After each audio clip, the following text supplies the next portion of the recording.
মিলাদ উপলক্ষে ফুরফুরা শরীফের মুজাদ্দিদিয়া অনাথ ফাউন্ডেশনের কর্ণধার যিনি পীরজাদা তোহা সিদ্দিকী সাহেবের আহ্বানে একটা ইফতারের মাহফিল হলো।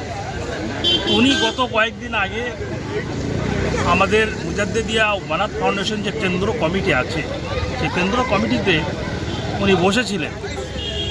আমাদের বন্ধুবর কাজী মোহাম্মদ জালালউদ্দিন সাহেব, এহসান হালদার সাহেব, আমরা আরও অনেকে ছিলেন।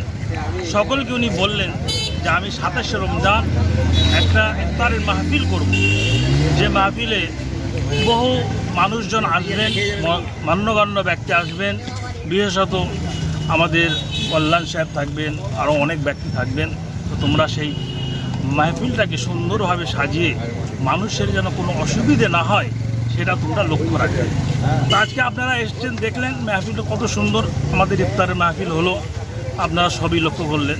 তার সাথে সাথে সবচেয়ে বড় জিনিস যে হচ্ছে যে আমাদের প্রাক্তন প্রধান সাহেব শামীম আহমেদ সাহেব বর্তমানে যিনি কর্মদক্ষ, তাঁর নেতৃত্বে এই যে কাজটা হলো। কেন শামীম আহমেদ সাহেব একজন কর্মদক্ষ, ওনার একটা পরিচয়, ওটা হচ্ছে একটা কি রাজনীতিবিদ পরিচয়, কিন্তু ওনার একটা ব্যক্তিগত পরিচয় আছে। সেই পরিচয়টা হচ্ছে কি জানেন, উনি হচ্ছেন ফুরফুরা শরীফ মুজাদ্দিদুল জামান আলা হযরত দাদা হুজুর পীর কিবলা রহমতুল্লাহ আলাইহির প্রধান খলিফা জনাব হাফেজ আব্দুল লতিফ সাহেব মরহুম, জানাকে বাংলা আসামের লোক বড় হাফেজ সাহেব হিসাবে পরিচিত আছে, সেই বড় হাফেজ সাহেব হুজুরের বংশধরণী।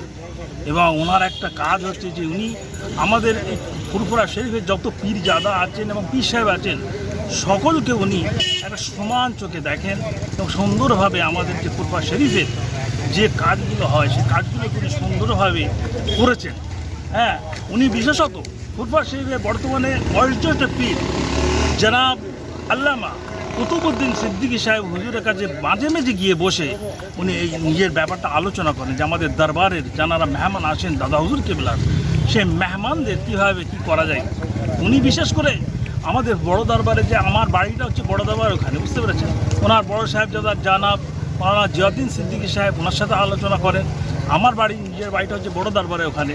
আমরা দেখেছি বড় দরবারে বিরাট করে উনি ঢালাই দিয়ে এবং ভালো পাথর বসিয়ে এই যে আমাদের ইসলে সওয়াব হয়, কয়েক লক্ষ লক্ষ মানুষ আসে, সব নামাজের জন্য যে অসুবিধা হতো সেই সব অসুবিধাগুলোকে উনি সুন্দরভাবে সাজিয়েছেন এবং দক্ষতার সাথে।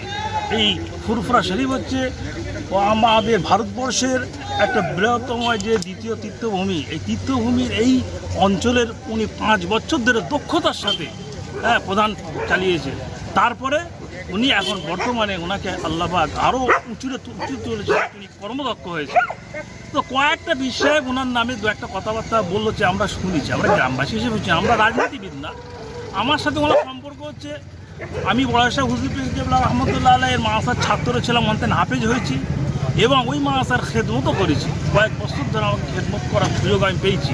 সেই সূত্রে উনি মাঝে মাঝে আমাকে ডাকেন এবং ওনার ছেলেরা হাফেজ মাদ্রাসায় পড়েন, সেই জন্য আমাকে মাঝে মাঝে ডেকে বলেন যে আপনি একটু হাফেজ সাহেব খেয়াল রাখবেন। এই সূত্রে ওনার সাথে আমার পরিচিতি।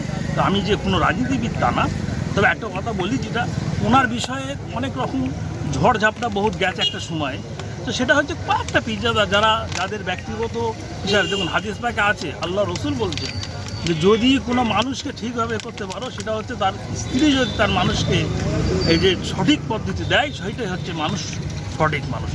অতএব আপনাদের এই প্রচার মাধ্যমে বাংলার মানুষকে এবং যত রকম আছেন সকলকে 27শে রমজানে দোয়া মানে যে, আর বিশেষত আমাদের ফুরফুরা শরীফ মুজাদ্দিদুল জামান ফাউন্ডেশনে যিনি কর্ণধার পীর তোহা সিদ্দিকী সাহেব, আল্লাহ পাক যেন ওনার হায়াতকে দারাজ করেন, শরীরকে সুস্থ রাখেন, এই আশা করি আপনারা সকলে দোয়া করবেন। আসসালামু আলাইকুম।